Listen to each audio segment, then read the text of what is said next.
Yogendra Yadav addressing a press conference. Whether or not a splinter group is formed today, we'll know in just a short while. But do stay with us. Ankit Tyagi tracking the details.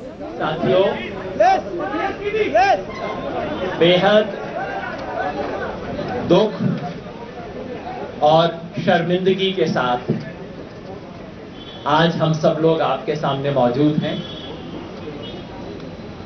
यहाँ मेरे साथ मंच पे प्रशांत जी तो हैं ही, आम आदमी party के सांसद और हमारे संसदीय दल के नेता पटियाला के एमपी डॉक्टर धर्मवीर गांधी, आम आदमी पार्टी के एमएलए तिमारपुर से श्री पंकज पुष्कर, हमारे नेशनल एग्जीक्यूटिव के सदस्य भाई विशाल,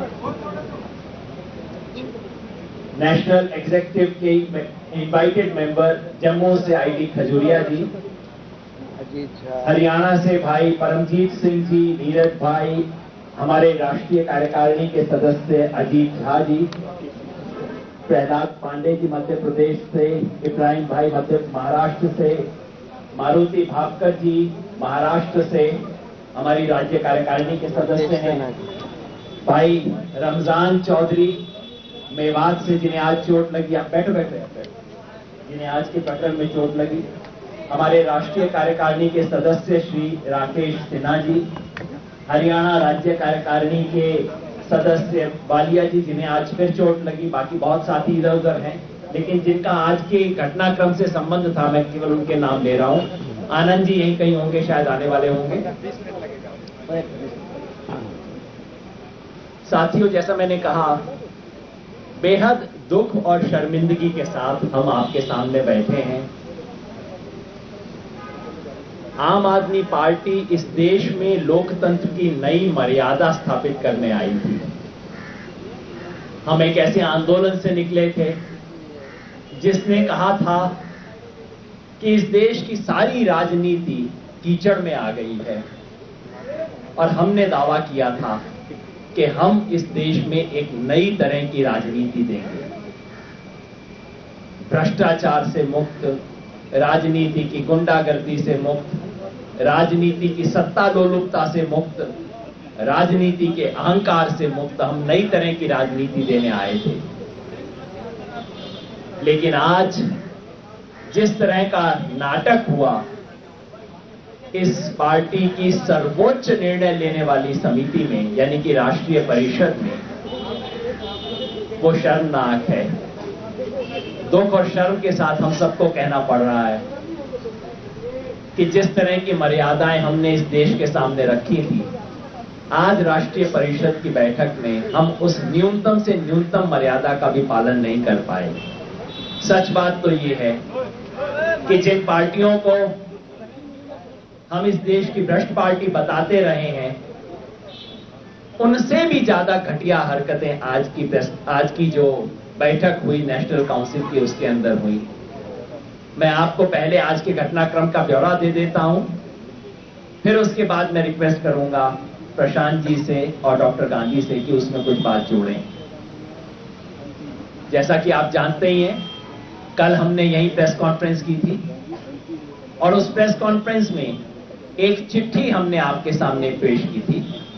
वो चिट्ठी हम सब ने, राष्ट्रीय कार्यकारिणी के नेशनल एग्जीक्यूटिव के 6 लोगों ने चिट्ठी लिखी थी, हमारे सेक्रेटरी को रिक्वेस्ट करते हुए चिट्ठी लिखी थी कि कृपया आज की मीटिंग सुचारू रूप से हो, इसके लिए इंतजाम किए जाएं, सीक्रेट वोटिंग हो, मीटिंग की वीडियोग्राफी हो, उसमें वोटिंग और नॉन वोटिंग मेंबर में अंतर किया जाए, ये सुनिश्चित किया जाए कि बातचीत कायदे से हो। और हम मान के चल रहे थे कि हमारे एडमिरल रामदास जी जो हमारे लोकपाल थे, उनके पास हम गए थे कि ये सारी चीजें अच्छी हों, आप आके उसको बस अपनी 2 आंखों से देख लेना, आपकी 2 आंखें हमारे लिए किसी भी वीडियो से ज्यादा बड़ी है। और उन्होंने कहा था, एडमिरल रामदास ने कहा था कि मैं तो आया ही महाराष्ट्र से इसी काम के लिए हूं, ये मीटिंग अटेंड करने आया हूं। आम आदमी पार्टी की हर मीटिंग में, हर नेशनल एग्जीक्यूटिव की मीटिंग में, काउंसिल की मीटिंग में हमेशा उन्हें बुलाया गया है। कल शाम को एडमिरल रामदास, आम आदमी पार्टी के जो लोकपाल हैं, उनको अचानक एक एसएमएस मिला ये कहते हुए कि आप मीटिंग में नहीं आइएगा। पहली, और क्या कहा गया, आपके आने से कन्फ्रंटेशन की गुंजाइश है, कन्फ्रंटेशन को अवॉइड करने के लिए हम चाहते हैं कि आप ना आए। रात को सुबह 4 बजे एडमिरल रामदास ने उसका जवाब दिया, बहुत दुख से, भारी मन से, और वो चिट्ठी की कॉपी हम आप सबको दे रहे हैं क्योंकि उन्होंने अनुमति दी है। वो खुद इतने दुखी थे इस चीज से कि उन्होंने हमें परमिशन दी कि उस पत्र को सार्वजनिक किया जाए, तो वो पत्र हम आपको दे रहे हैं। एडमिरल रामदास ने कहा कि मगर मैं तो आया ही इस मीटिंग के लिए हूं, मैं हमेशा इस मीटिंग में आमंत्रित रहा हूं, और मेरे आने से कन्फ्रंटेशन कैसे हो सकता है इंटरनल लोकपाल के आने से। जो आंदोलन लोकपाल के नाम पे इस देश में चला, उस आंदोलन से उपजी पार्टी में आज इतनी भी हिम्मत नहीं कि अपने लोकपाल को मीटिंग में बुला ले। ये हुआ। हम कल शाम से ही चिंतित थे जब से पता लगा कि ये क्या मामला है, लोकपाल को क्यों नहीं बुलाना चाहते, वोट उनका नहीं है, कोई फर्क तो पड़ेगा नहीं, देख ही लेंगे। आज हमें समझ आया कि वो क्यों नहीं चाहते थे कि एडमिरल रामदास वहां आए। आज जब वह वहां घटनास्थल पे पहुंचे, ये जो कापासेड़ा गांव में रिसोर्ट था जहां पे हमारी मीटिंग्स हुई हैं, वहां हमें देखा कि पहले से एक बड़ा सा क्राउड इकट्ठा था। कल शाम तक तमाम एमएलए लोगों को खबर गई थी, निर्देश गया था कि हर एक को बसें भर भर के लोगों को लाना है और मेरे और प्रशांत जी के खिलाफ नारे लगवाने हैं। आज जब मैं उस मीटिंग में गया, बाहर योगेंद्र यादव मुर्दाबाद के नारों से मेरा स्वागत हुआ। मैं सोचता था कि इस देश में बहुत बड़ी चीजें हैं जिनको मुर्दाबाद हम कर सकते हैं, भ्रष्टाचार के बारे में पता नहीं कितनी कितनी बड़ी चीजों पे मुर्दाबाद हो सकता था। वो हुआ, धक्कम धक्का हुई, ये सब तो आपने देखा ही होगा। दूसरा प्रकरण ये हुआ कि तमाम नेशनल काउंसिल के मेंबर्स जो कि वोट देने के लिए पूरे हकदार थे, जिनको इन्विटेशन लेटर मिला था, जिसको सेकंड ईमेल इनवाइट करते हुए मिला था, जब वो अंदर जाने लगे तो उन्हें बताया गया कि आपका नाम कट गया है। एक साथी को बताया गया कि कल शाम 6:15 बजे आप जो थे डिस्ट्रिक्ट कन्वीनर पद से हटा दिए गए हो। कल शाम को 6:15 बजे जब वो यहां आके एक प्रिपरेटरी मीटिंग में हिस्सा ले रहे थे, तब उनका नाम डिलीट किया गया। ऐसी बहुत चीजें हुई। मैंने बाहर रह के उसका विरोध किया। फिर मुझे लगा कि नहीं, मैं अंदर नहीं जाऊंगा तो माना जाएगा कि कुछ नौटंकी कर रहे हैं, इसलिए मैं उनसे माफी मांग के अंदर गया मीटिंग में। राष्ट्रीय परिषद की बैठक में सबसे पहले पार्टी के राष्ट्रीय संयोजक श्री अरविंद केजरीवाल का वक्तव्य था। वो कोई 1 घंटा के करीब बोले। जो बोले उस पर मैं ज्यादा टिप्पणी नहीं करूंगा, क्योंकि एक राष्ट्रीय कन्वीनर 1 साल के बाद इस पार्टी की सबसे बड़ी मीटिंग में बोल रहे हैं। वो पार्टी के बारे में चर्चा नहीं थी, देश के बारे में चर्चा नहीं थी, सारी चर्चा 2 लोगों के बारे में थी, प्रशांत भूषण, योगेंद्र यादव। नाम ले लेके एक के बाद एक आरोप, एक के बाद एक आरोप। पूरे भाषण में केवल आरोपों की झड़ी थी। इन लोगों ने ये किया, सब पुराने आरोप जो आप सुन चुके होंगे। लेकिन अगर किसी के मन में संदेह था कि ये उनके नजदीक बैठे हुए लोग ऐसा कहते हैं, वो खुद ऐसा नहीं सोचते, तो आज सारा उसका निवारण हो गया। उन्होंने अपने मुंह से एक के बाद एक आरोपों की झड़ी लगाई। सिर्फ यही नहीं हुआ, उन्होंने कहा कि शांति भूषण जी का नाम नहीं लिया था, एक वरिष्ठ साथी ने ये किया। और जैसे ही उन्होंने ये कहा, एकदम ऑन क्यू 10 लोग पीछे से खड़े हुए, गद्दारों को बाहर करो, गद्दारों को निकालो। और इसके अंदर पार्टी के एमएलए कपिल मिश्रा, नितिन त्यागी, ये सब उस मॉब को लीड कर रहे थे। पार्टी की अपनी मीटिंग है, बंद कमरे में मीटिंग है, उसमें मॉब आ रहा है और वो शांति भूषण जी की तरफ लपके, दूसरे लोगों ने उनको वॉलंटियर जो ड्यूटी कर रहे थे वो उनको रोक रहे थे। ये देखिए क्या नाटक हो रहा है। अरविंद केजरीवाल उत्तेजित कर रहे हैं, पीछे से ये जो एमएलए पार्टी के खड़े होके कह रहे हैं गद्दारों को निकालो, भाग रहे हैं शांति भूषण जी की तरफ। फिर उन्हीं के कुछ तीसरे लोग आके रोक रहे हैं, नहीं आप ऐसा मत कीजिए, ऐसा मत कीजिए। और ये सब ड्रामा 5-7 मिनट हुआ, अरविंद भाई देखते रहे। फिर उसके बाद दूसरा राउंड उन्होंने फायर किया, फिर उन्होंने, और बीच बीच में सबसे कहलवाते थे, क्यों भाई ठीक कह रहा हूं ना, तालियों की गड़गड़ाहट, तालियां, और बोले। दो एक लोगों ने बीच में कुछ बोला, नहीं नहीं ये तो गलत है। उन्होंने कहा आरटीआई लागू हो सकती है। एक कार्यकर्ता ने कहा हाँ जी इसीलिए तो हम आए थे इस पार्टी में। चुप रहे, चुप रहे। और फिर उसके बाद तालियां, और ये बिल्कुल ऑर्केस्ट्रेटेड परफॉर्मेंस हो रही थी वहां। और इसके बीच में रमजान भाई ने कौन सी बात पे आपने उन्हें टोका था? जब पहले प्रस्ताव रखा गया, हाँ, जब प्रस्ताव रखने की बात आई थी, मैंने कहा दोनों पक्षों की बात सुन ली। जी, इन्होंने, हाँ, तो अरविंद भाई ने अपनी बात कह के कहा कि मैं तो अब सब चीजों से इस्तीफा दे रहा हूं, आप तय कर लीजिए कि आपको मेरे को रखना है या इन दोनों को रखना है, आप फैसला कर लीजिए, मैं तो नहीं रह सकता इसके अंदर। और ये सब कहते हुए उन्होंने बड़ा ड्रामेटिक सा फिनिश किया। रमजान चौधरी ने सिर्फ इतना कहा कि भाई दोनों की बातें सुन लीजिए। जब ये हुआ कि वो अपनी बात कह के जा रहे हैं, तो इनको नेशनल काउंसिल के मेंबर को दो बॉक्सर्स आए। हॉल के अंदर बॉक्सर्स थे। मैं जानता हूं हमारी पार्टियों की मीटिंग हमेशा वॉलंटियर कंडक्ट करते हैं। आज हॉल में एक व्यक्ति नहीं था जिसको हम पहचानते थे। प्रोफेशनल बॉक्सर्स लगाए गए थे हॉल के अंदर। और जैसे ही इन्होंने, रमजान चौधरी ने कहा दोनों की बातें सुन लीजिए, इनको घसीटते हुए हॉल से बाहर लेके गए, इनको मारा। जो कह रहे हैं ना कि ऐसी बात गलत है, आप देख लीजिए, आपके सामने बैठे हुए हैं। इनको मारा, मैं बाहर भागा हॉल से, अंदर इनको घसीट के ले गए थे। मैंने जाके कहा कि ये मेंबर है, क्या कर रहे हो आप, इसके साथ कैसे कर सकते हो, छोड़ो अभी इसको, वापस आने दो। तब वो जाके वापस आए, इनको मैं सहारा दे के अंदर तक रूम पे लाया। अंदर आया तो नाटक का दूसरा चरण शुरू हो चुका था। अरविंद भाई ने अपनी स्पीच के आखिर में, और मैंने वहां जाके स्टेज पे बोला, जब ये हुआ मैंने जाके बोला, अरविंद भाई को बोला, मनीष को बोला कि देखिए नेशनल काउंसिल के मेंबर की पिटाई हो रही है, क्या हो रहा है मीटिंग में, उसके बारे में कुछ नहीं। आनंद जी, अरविंद भाई एकदम मूर्ति की तरह खड़े रहे जब मैंने कहा कि नेशनल काउंसिल के मेंबर की भी पिटाई हो रही है, इसको तो रोकिए। पार्टी के एमएलए देवेंद्र सहरावत वहां मीटिंग में थे, वो बाहर नहीं आए। उन्होंने खड़े होकर कहा कि अरविंद भाई इस गुंडागर्दी को रुकवाइए आप, ये क्या हो रहा है मीटिंग के अंदर, गुंडागर्दी हो रही है। किसी पे कोई असर नहीं हुआ। अरविंद जी ने अपनी स्पीच नाटकीय अंदाज में खत्म की और कहा कि मुझे तो किसी बहुत बड़ी इंपॉर्टेंट मीटिंग में जाना है, लेकिन गोपाल राय मेरे पीछे से अध्यक्षता करेंगे। वो चले गए।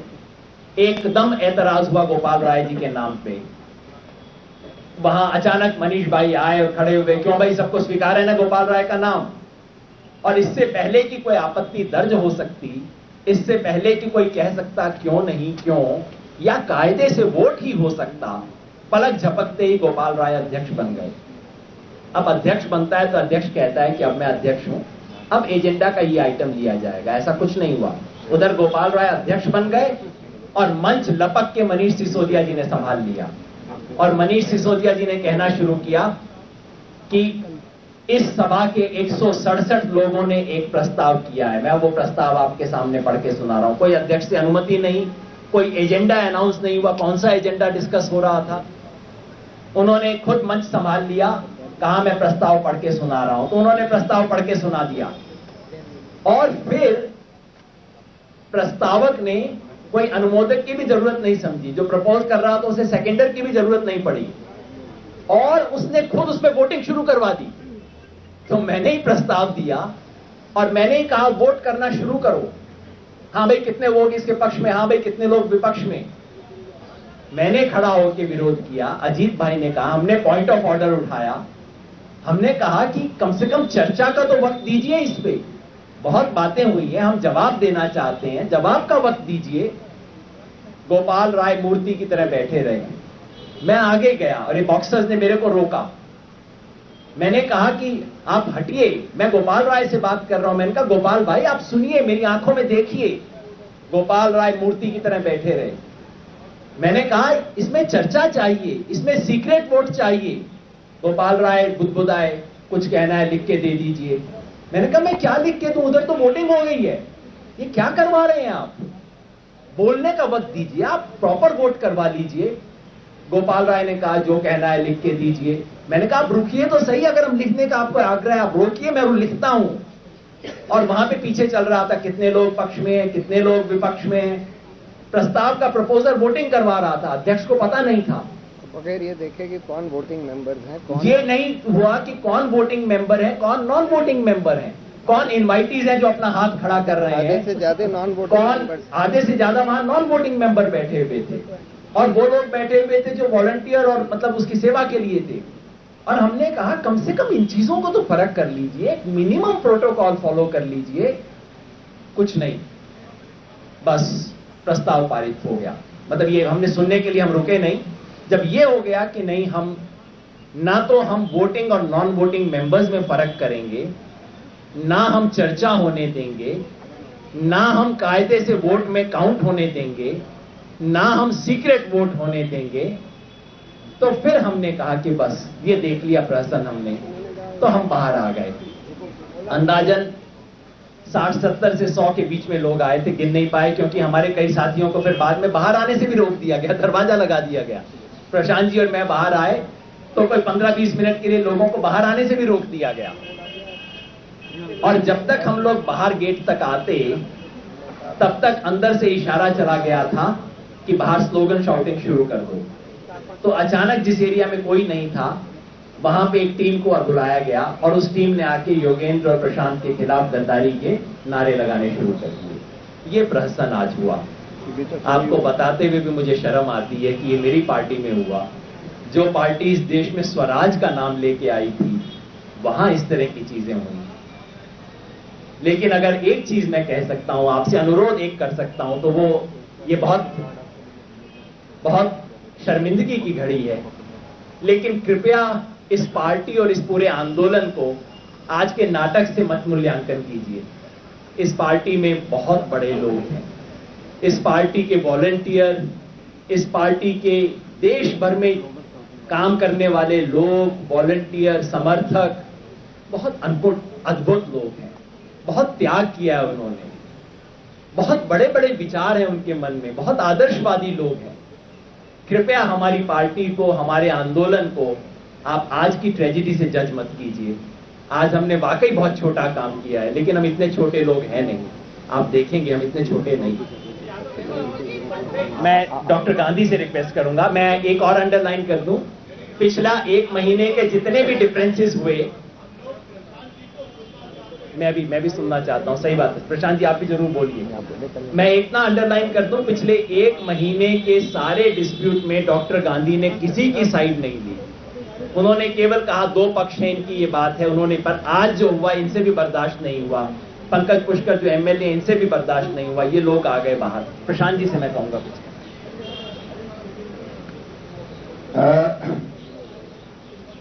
परसों से जो गतिविधियां शुरू हुई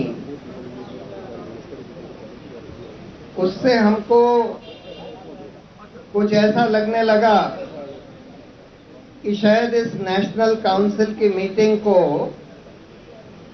स्टेज मैनेज किया जाएगा, वोटिंग नहीं होने दी जाएगी, जो सही लोग हैं, जो नेशनल काउंसिल के मेंबर्स हैं, उनको घुसने नहीं दिया जाएगा, जो नेशनल काउंसिल के मेंबर्स नहीं हैं उनको ज्यादा संख्या में बुलाया जाएगा और बाहर एक भीड़ इकट्ठा करी जाएगी। क्योंकि ये हमको खबर मिल चुकी थी कि हर एक, जो मैंने कल की प्रेस कॉन्फ्रेंस में भी बोला था, कि हर एक एमएलए को ये आदेश दिया गया कि आप लोग 50-50 लोग कम से कम लेकर वहां बाहर पहुंचिए। तो इसलिए मैंने एक चिट्ठी लिखी, हम लोगों ने सबने मिलकर एक चिट्ठी लिखी, पंकज गुप्ता जो सेक्रेटरी हैं, और वो चिट्ठी कल सुबह भेज दी थी।